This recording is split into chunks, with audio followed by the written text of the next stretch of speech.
আমাকে তুমি মেরো না, আমাকে তুমি ছেড়ে দাও। আমি তোকে মেরে তোর নরম মাংস খাবই, তুই আমার হাত থেকে বাঁচতে পারবি না।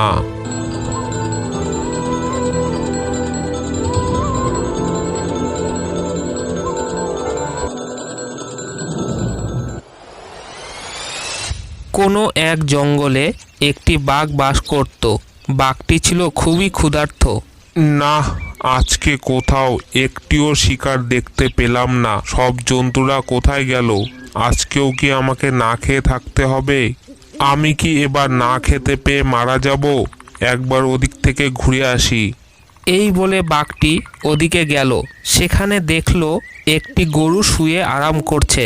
বাঘটি বলল, এই তো যাক, এতক্ষণে একটি শিকার দেখতে পেয়েছি, কিন্তু শরীরটা এত দুর্বল যে দৌড়ে গিয়ে শিকার করব তারও সাধ্য নেই।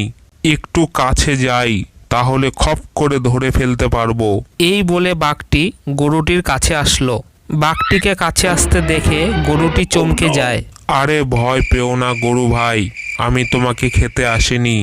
তুমি আমাকে খেতে আসোনি, তবে এখানে কি করতে এসেছো? আসলে আমি এই দিক দিয়ে যাচ্ছিলাম আর তোমাকে দেখতে পেলাম, তাই তোমার কাছে আসলাম। আমার মনে হয় বাঘটি আমাকে খেতে এসেছে। এখন আমি কি করব? কি হলো গরু ভাই, তুমি কি ভাবছো? চলো একটু ওদিক থেকে ঘুরে আসি। আমি চাইলেও ওদিকে যেতে পারবো না। কেন যেতে পারবে না? ওদিকে কি আছে? ওদিকে তোমার মতো একটি বাঘ আছে। সে বলেছে আমি যদি ওদিকে যাই তাহলে ও আমাকে মেরে খেয়ে ফেলবে। তুমি সত্যি কথা বলছো? ওদিকে আরেকটি বাঘ আছে? কোথায় আছে? আমাকে নিয়ে চলো। গরুটি চালাক ছিল। সে বুদ্ধি করে বাঘটিকে একটি নদীর ধারে নিয়ে আসে। কোথায় গরু ভাই? এখানে তো কেউ নেই। আছে আছে, ভালো করে দেখো, ওই তোমার পিছনে নদীর পাড়ে লুকিয়ে আছে।